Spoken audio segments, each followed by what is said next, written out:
I don't know about you, but I love the part in the movie where there is a showdown, like the final showdown, like the hero and the villain, finally, once and for all, they're gonna settle it, right? There's like this, I love the music, and sometimes like just by the music, when a showdown is about to happen, don't you?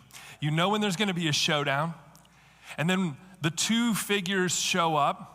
Maybe there's some slow motion action. Love the slow motion. There's the fast camera cuts, right? There's the cinematic cut where maybe we're seeing the face of one person, the back of the other person. The camera's spinning and we see these two people about to go head to head. And we learn something in that moment about both the hero and his nemesis. We cheer for the hero, right? But we learn something about both of them. We learn something of their resolve, right? Whether we see them as good or bad, or the team we want to win and the team we want to lose, both people or both teams, whatever the movie is, they come to this point and they are resolved. They are resolved to enter into this moment to settle it once and for all. That's one of the things that they end up having in common, is their resolve. But we also learn about their differences, right? We've known that, all right, this one is good and this one is evil. This is the football team we want to win. This is the one that we want to lose. But I think my favorite part, though, about this is the catchphrases, okay? When you get in there and there's some kind of short, pithy saying that is maybe humorous, or it's inspiring, or it's gritty. Things like, go ahead, make my day, right? Or, I'm your huckleberry, great line. Or one of the all-time crowd pleasers, my name is Inigo Montoya. You killed my father, prepare to die. This evening in Mark, toward the end of chapter 2 and in chapter 3, we're going to see not one, but 4 showdowns. We're going to see 4 showdowns between Jesus and his frequent earthly opponents, the Pharisees. We've titled our series through the Gospel of Mark, Following the Servant King, and I found myself contemplating the picture of the servant king. And there's a contrast there, isn't there, between a servant and a king. A servant is lowly. They may even be anonymous, while the king is honored and exalted.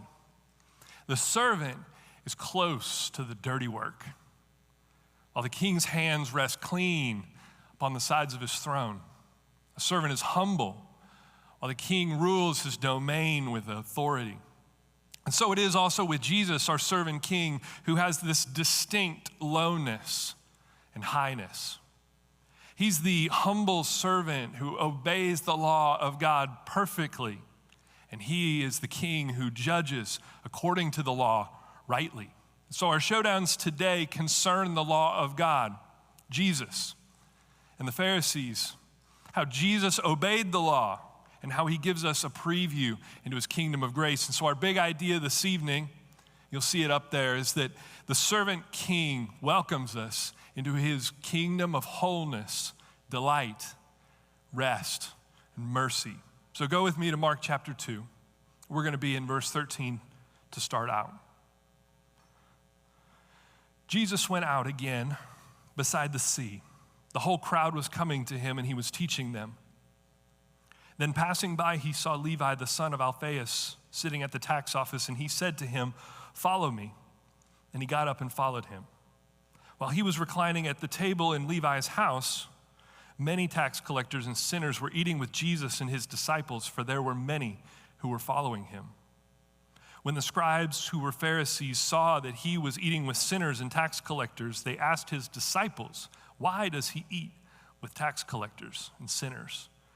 When Jesus heard this, he told them, "It is not those who are well who need a doctor, but those who are sick. I didn't come to call the righteous, but sinners." And so firstly, Jesus is our great physician. He's our great physician who came close to make us whole. If you remember last week, our passage ended here in Mark 2 with Jesus teaching and being interrupted by 4 friends who brought their friend who was paralyzed to Jesus. Remember, they couldn't make their way in, and so they removed part of the roof and actually lowered their friend down. And when Jesus saw their faith, he forgives this man's sins, which of course was scandalous to these religious leaders, kind of sets the stage for the showdowns we're about to see here. And then, of course, to show that he has power to forgive sins, Jesus heals the man. He's done a series of miracles so far in his teaching ministry. And so we get to this place here. He's at the Sea of Galilee.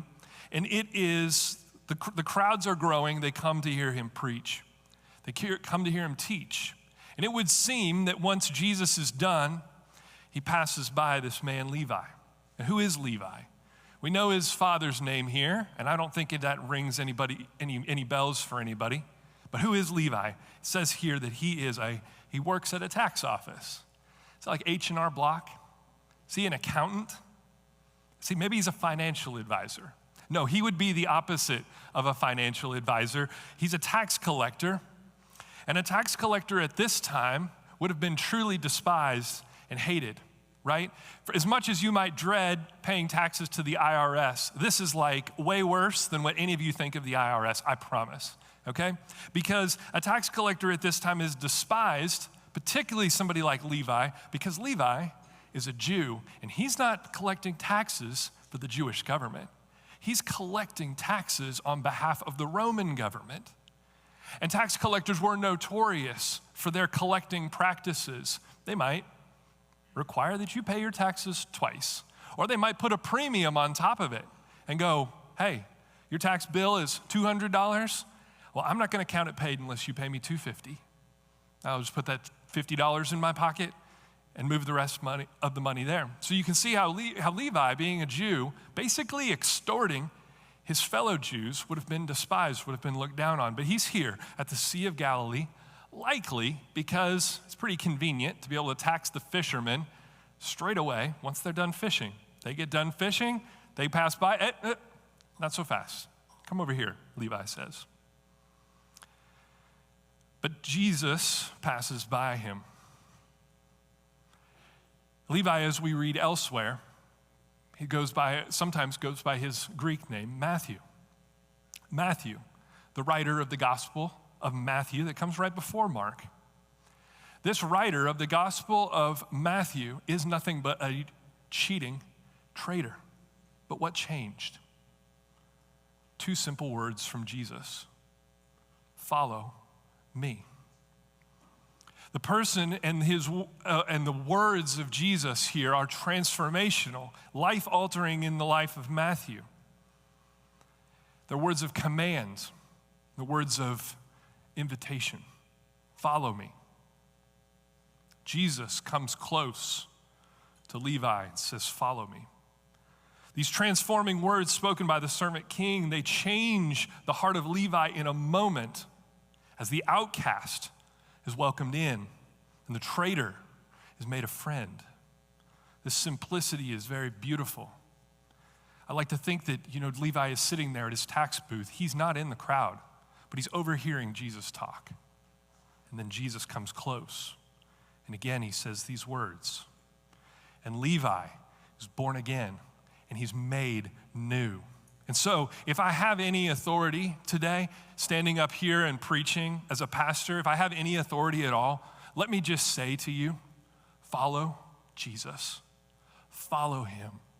Be transformed by him. He has come close to you to make you whole. He is the great physician who has come to call you to make you whole. And so Levi follows him. And then this is kind of funny. Where does he follow him to? Does he follow him to a new job? Does he follow him to another city? Maybe across the world? No. They go to Levi's house. Jesus says, follow me, but effectively Jesus follows Levi right to Levi's doorstep. Levi has this big meal, maybe a party, maybe it's a meal in Jesus' honor, but nonetheless, Jesus is invited, and Levi has invited his coworkers, his peers, and his friends. I'm not sure who exactly invited the Pharisees. But of course, there are times, aren't there, when we follow Jesus, and in the course of following Jesus, we have to move. We move to a new job. We move to maybe a new city, a new state. Sometimes we move to the other side of the world. But far more often, and this is really important, far more often following Jesus means following him right back into the ministry of our everyday lives. And I know we have a lot of folks here who are in transition stages of life. Maybe you're younger and you feel like you have your whole life ahead of you and all of the steps that you have planned. Perhaps you aren't as young, but you still have a lot of steps planned, and maybe you feel like you're in a time of transition, right? I don't know where God might be leading you, but I know where he has you. He has brought you right here, right now, at this place, at this time, to minister here. To minister here in this church, because these people around you need your ministry. He has brought you right here to this place at this time, in your job, in your neighborhood, to minister to your neighbors and to your coworkers, to be a witness for his glory. And so I don't know where you might be headed, but God's sovereign plan has brought you to this moment, to this time, to this season, to this place, for him to use you here. We don't have to wonder, where does God want to use me? Well, I don't know about the future, but he wants to use you right here, right now, for his glory and for your good. But I told you there'd be a showdown, didn't I? I told you there'd be a showdown. In verse 16, the Pharisees see that Jesus is eating with these traitorous tax collectors and people who are simply referred to as sinners. I read that word and I winced a little bit. That word sinners, that feels a little bit dehumanizing to me. Does it to you? These are people who are not known by their family. They are not known by their career. They are not known by their accomplishments. They are only known by their failures. And evidently there were a lot of them, a lot of failures. These people only knew failures, and there's this contrast between sinners and these Pharisees. Now the Pharisees, I told you they're going to show up. We're going to learn more about them as we go. But the Pharisees here are priding themselves that I am right before God because I scrupulously, detail by detail, follow God's law. They would have been proud of their obedience to the law of the Old Testament. In fact, they were such scrupulous law keepers that even being close to sin, or in this case, people who are known by their sin, even being close to those people, it would have like religiously grossed them out. They wouldn't have even engaged with these people that were less committed to the law than themselves. Even the appearance of being near sin might taint their righteousness somehow, they thought. And so they judged Jesus. Surely he can't be a good teacher.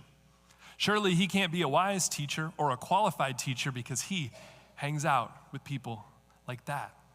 But what's our hero's response? What does Jesus say? When he hears this, he tells them, it is not those who are well who need a doctor, but those who are sick.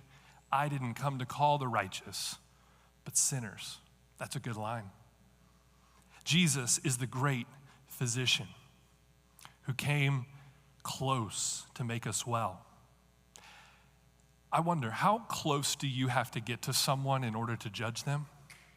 How close do you have to get with someone in order to become critical or impatient, to be irritated or to be angry with them?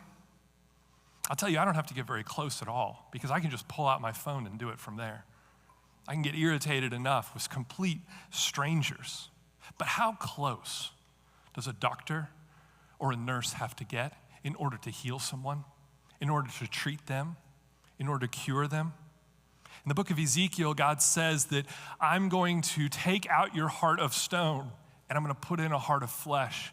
How close does a heart surgeon need to get to you in order to perform a heart transplant?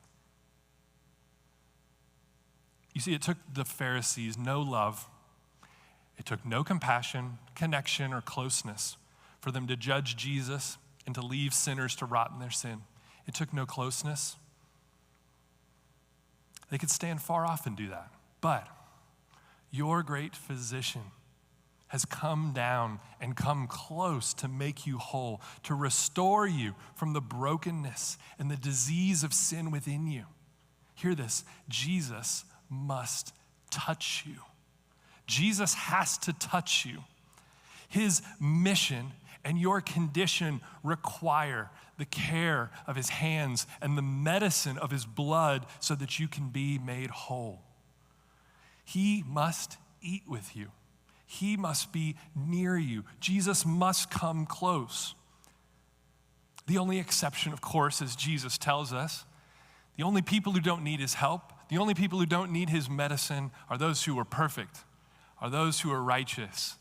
And I promise you, there's not a single one of those people. There's not a single one.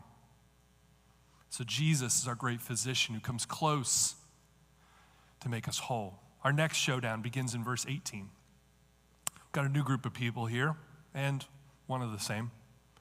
Now John's disciples, it says, and the Pharisees were fasting. People came and asked Jesus, why do John's disciples and the Pharisees' disciples fast, but your disciples do not?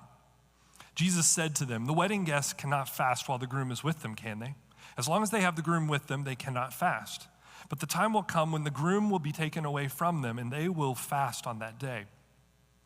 No one sews a patch of unshrunk cloth on an old garment. Otherwise, the new patch pulls away from the old, and a worse tear is made. And no one puts new wine into old wineskins. Otherwise, the wine will burst the skins, and the wine is lost as well as the skins. No, new wine is put into fresh wineskins. A few different images there. Maybe confusing. We'll unpack it. But a wedding, a garment, wineskin. What are even wineskins, right? We'll get to that.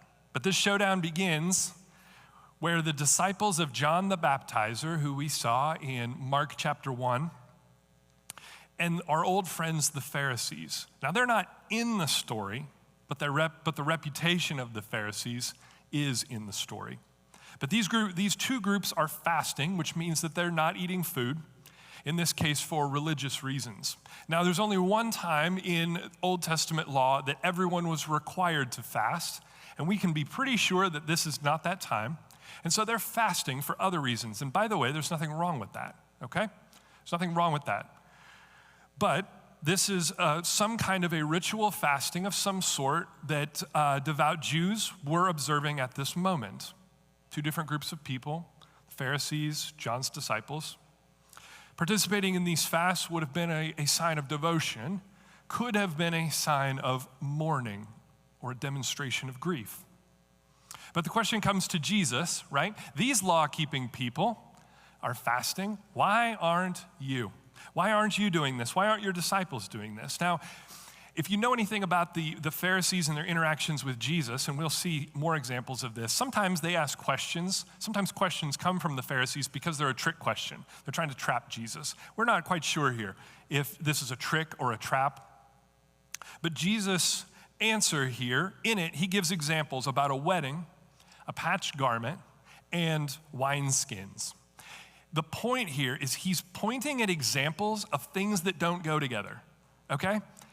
If you go to a wedding and you get to the reception and it's announced, hey, everyone, we are fasting. We are all fasting. That's gonna seem a little strange. No food, no drink. That's a little, no cake? At least, come on, gotta be cake, right? No, we're fasting. That doesn't seem to go together, does it? And then he gives the example of patching a garment. If you have a freshly woven piece of cloth that has not been washed, has not been shrunk, and you put it on something, a garment that's been washed many times, you're gonna have some issues. Those two pieces of cloth have had different experiences, and one is gonna tear away from the other. And then there's these old containers for wine that they have already served their purpose and should not be trusted with new wine. Again, Jesus is contrasting two things that don't go together.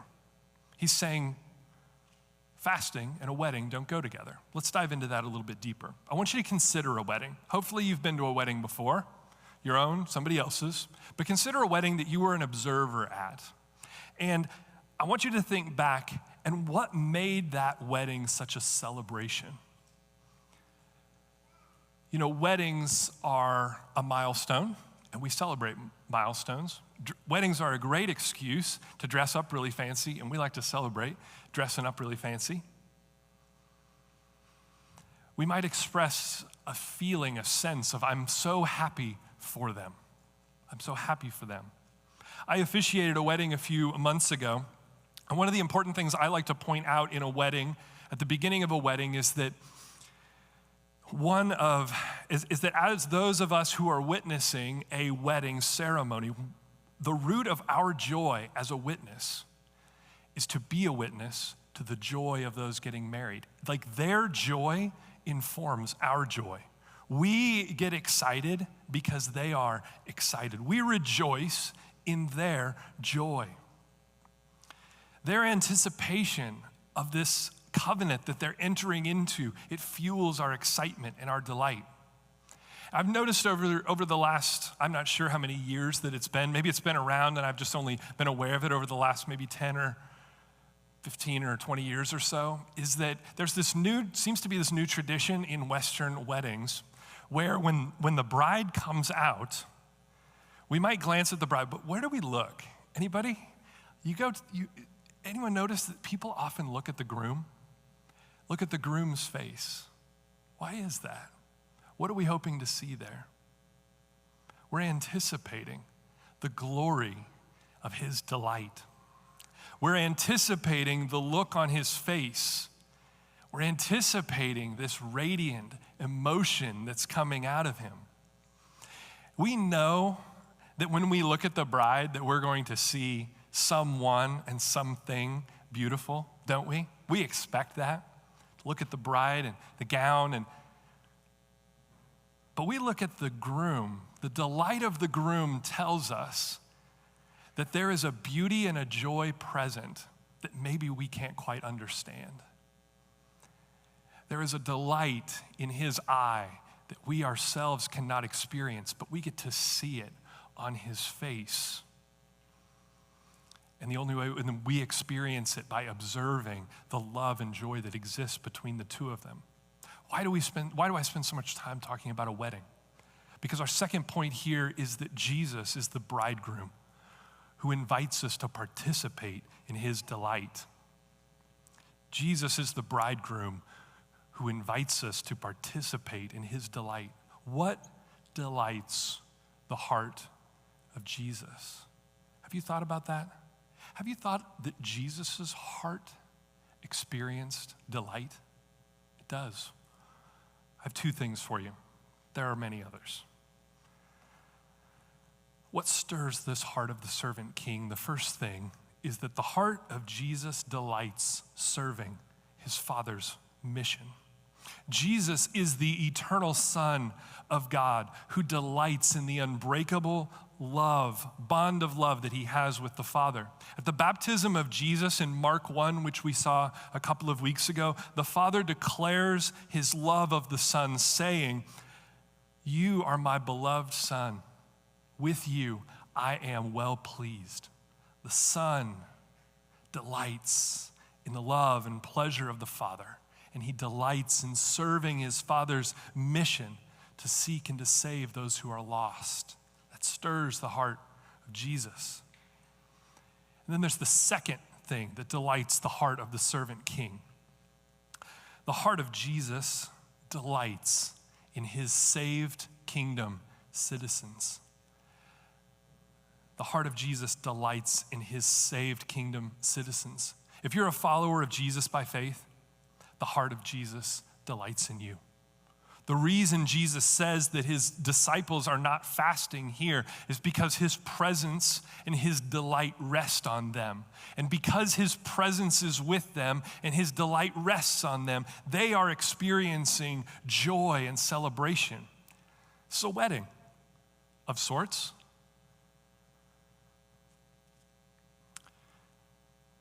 Friends, we are the bride of Christ. We are the object of his mission and his love. If you're my brother or my sister in Christ today, and you're not feeling especially beautiful, maybe deep down you're feeling a little repulsive even. I have some news for you. The bride of Christ is beautiful because she belongs to Jesus. You are not radiant, friends. You are not radiant because you have cleaned yourself up, because you have taken a spiritual shower, but because you wear the glorious, perfect light of the holiness of Jesus. The gown of your splendor. I know some of these images might be uncomfortable. It's in the Bible. The gown of your splendor is the glory of Christ. What is great, what is wonderful, what is beautiful about you is great and wonderful and beautiful because it is Jesus in you, because he has placed his love on you. We reflect his glory. We have been clothed in what makes him beautiful, one of those things being his righteousness. The Spirit of Jesus, the same Spirit that we just confessed that proceeds from the Father and the Son, dwells within you, reminding you that you are a beloved treasure of the service and reign of the servant king. So I just want to remind you, church, as you live out this week, that you live this week of no credit to you, okay? You live out this week as the radiant bride of Christ. You do.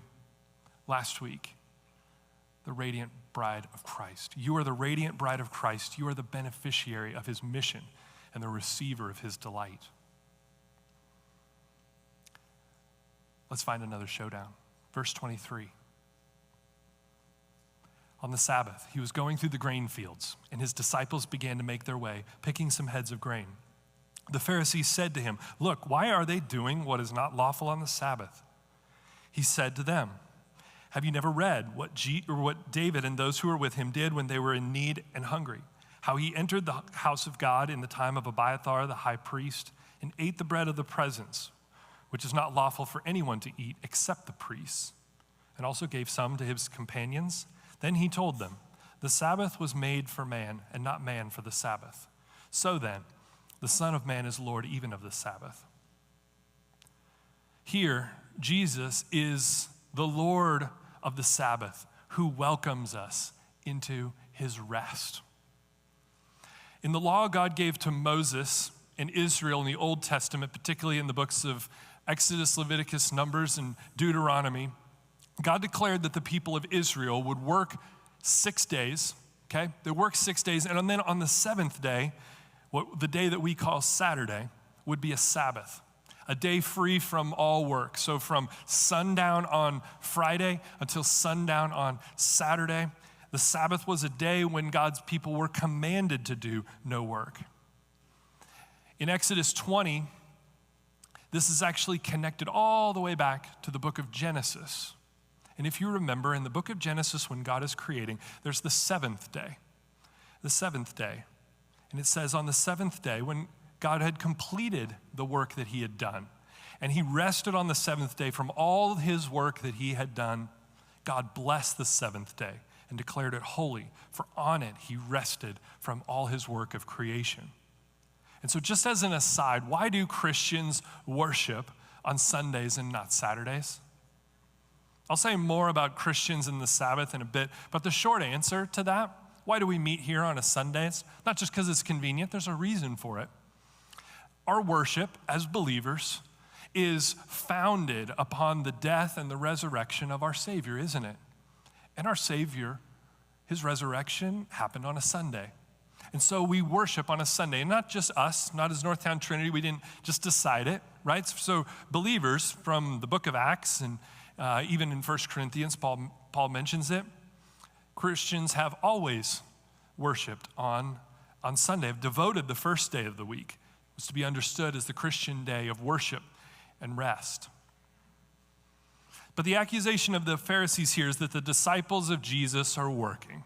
They're working on the Sabbath. And if you can't figure out what they're working on, well, that's part of the problem, is they're not really working, but we'll get to that. But the Pharisees were saying, well, they're actually working. They're harvesting and they're threshing, right? They're going by these wheat plants and they're picking the grains, okay? What you would do is you'd pick the grain and then you'd put it in your hand and then you'd rub, and there would be these husks, the chaff that would fall off, and there would be seeds. You could pop them in your mouth. You could chew on them. The disciples are hungry. They do this. Now, the punishment in the Old Testament for violating the Sabbath was death. But Jesus points to this example in the Old Testament of the soon-to-be King David. And stay with me here. He and his men eat this bread that only priests were permitted to. Now, what does that have to do with it?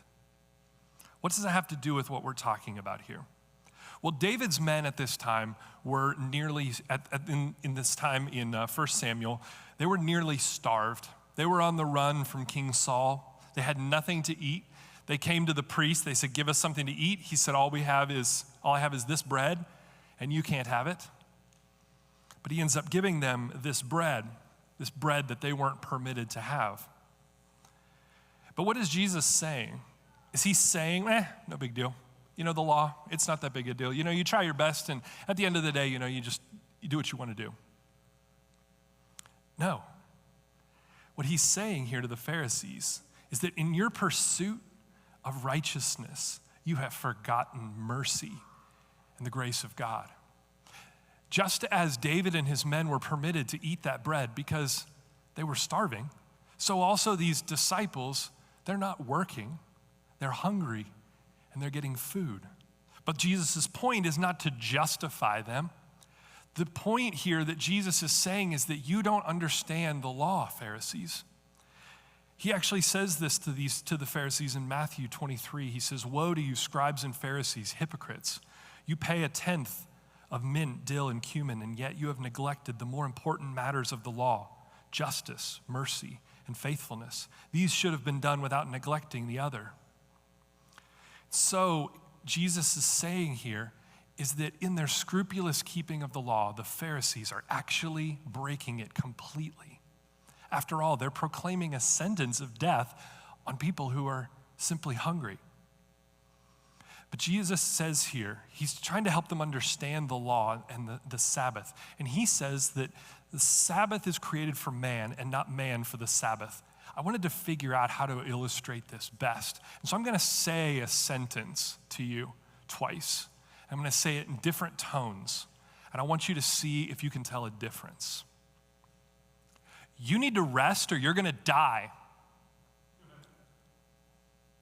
You need to rest or you're going to die. There's a difference in those words. Well, the same words, but there's a difference in that tone. And what Jesus is saying here about the Sabbath, he's giving us an example here.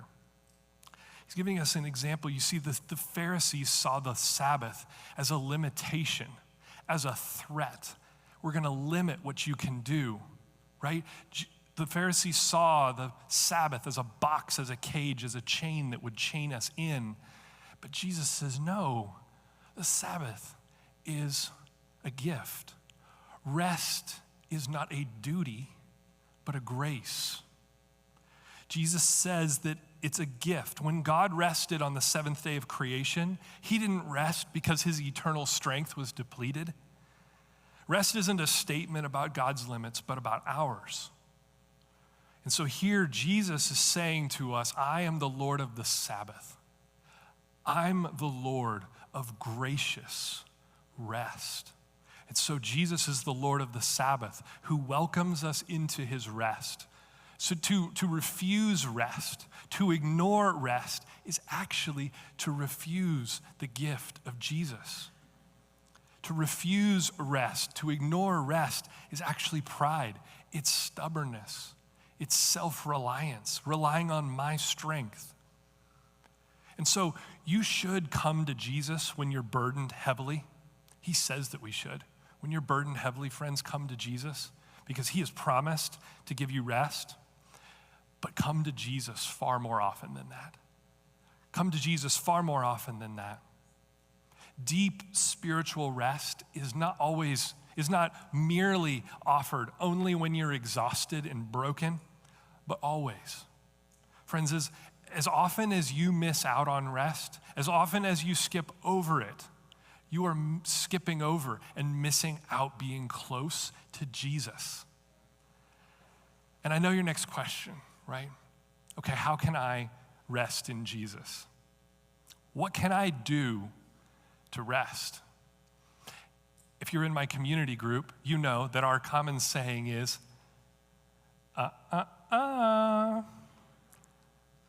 What can we do to rest?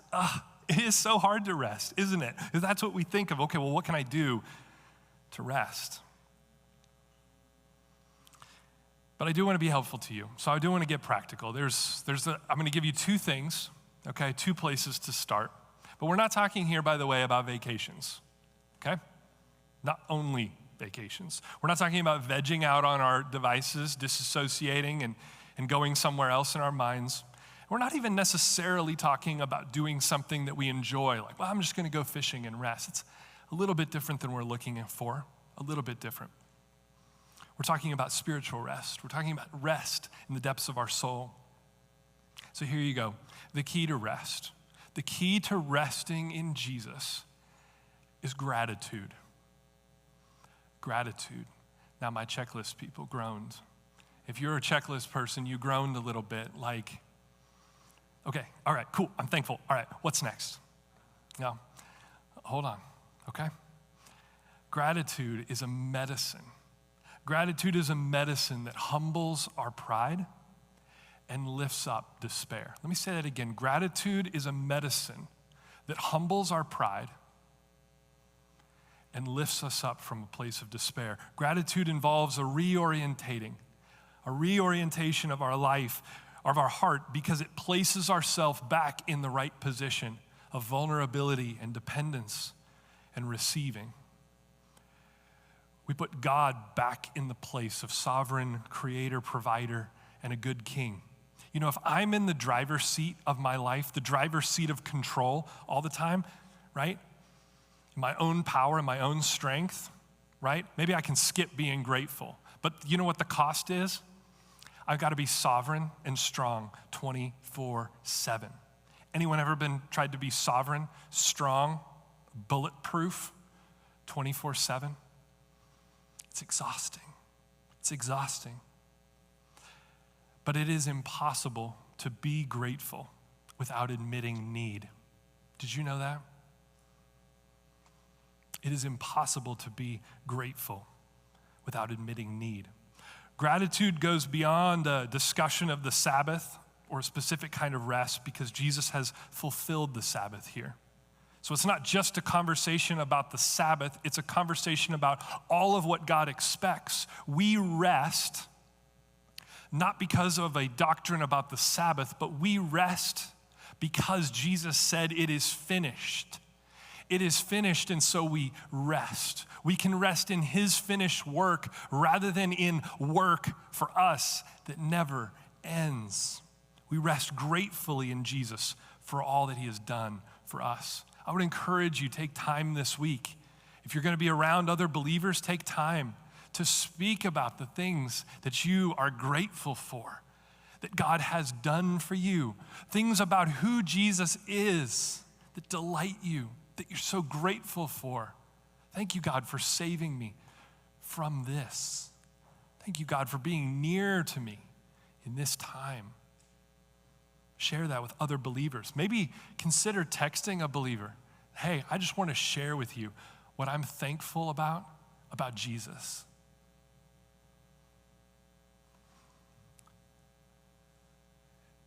This small pieces of gratitude recognize God's goodness.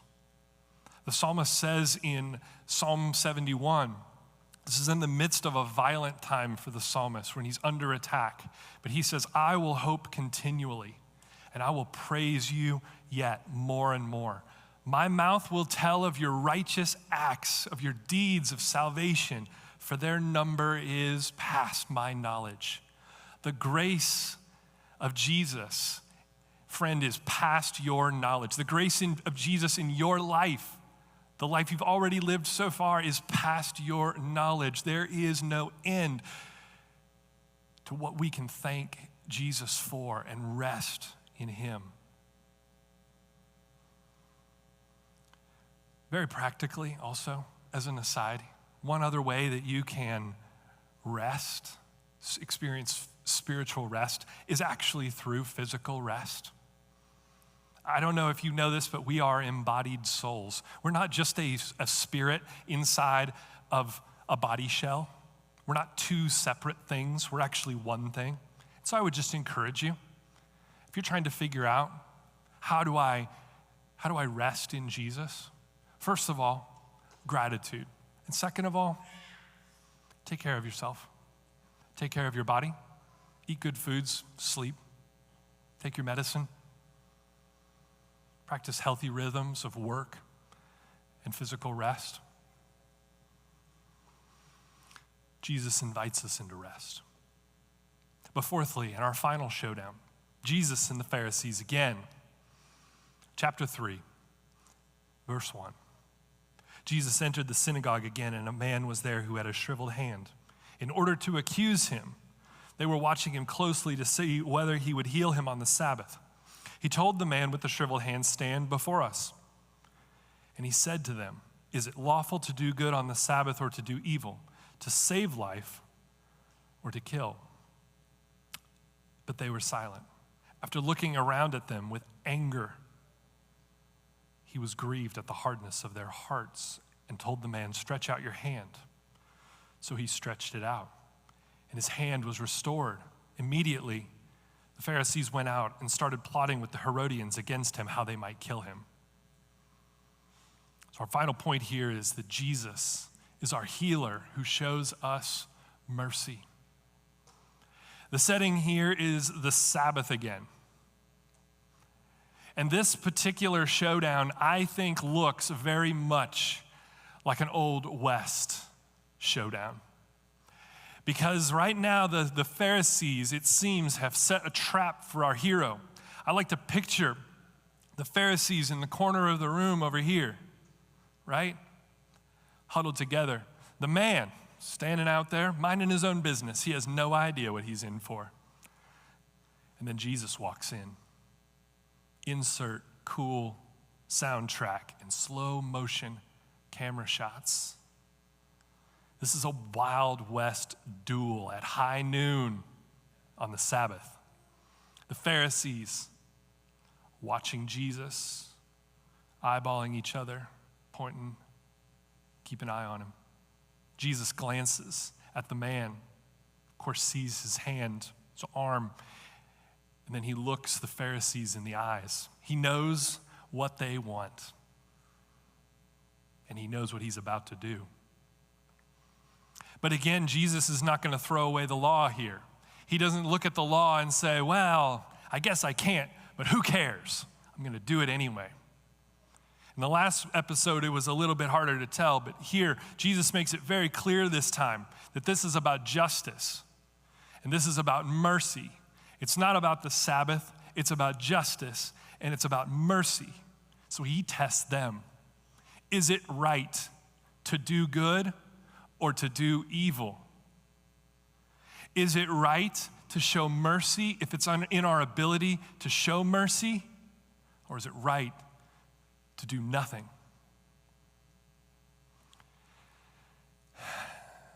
In silence. Silence. And Jesus is furious. He doesn't yell.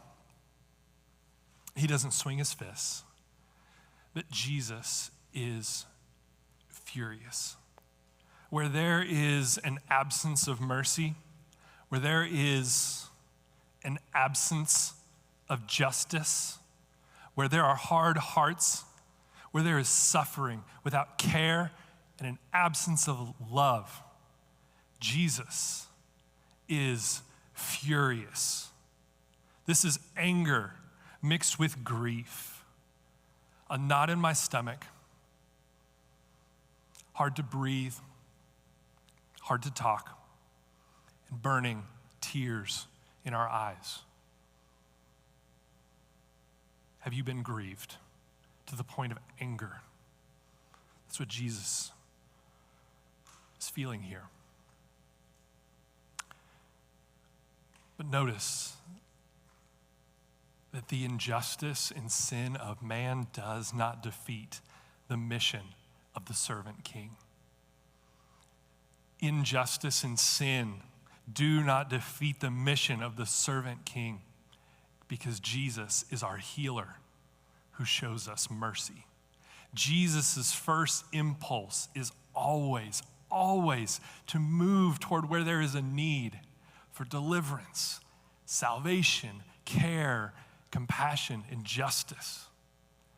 Apart from Christ, we are broken, we are sinful, we are lost, and we are under wrath. But Jesus moved first. Jesus moved first. Before we could ever move toward him, he was moved deeply to move toward us. It was intolerable. It was unthinkable for Jesus to leave us in that place with his mission unfinished. The Gospel of Luke says that prior to his death, Jesus looks out on Jerusalem and he set his face. He was resolved about his mission. I must finish my mission. The book of Hebrews says that Jesus despises the shame of the cross. I love that. He laughed at it. He looked at it. He looked at the cross and he says, I'm going to do it anyway. I'm going to do it anyway. Listen, the servant king, Jesus, did not save you by accident. Did you know that? You were not accidentally saved. You didn't accidentally end up in the lifeboat. Jesus came for you. He saw your need and he came to you. Jesus shows us who he is, friends. And he shows us what he is like so that we will truly treasure his kingdom. He shows us what he's like so that we know what his kingdom is like. In our showdown episodes here, the servant king showed himself that he is our great physician, that he is our bridegroom, that he is the Lord of our Sabbath, and that he is our healer.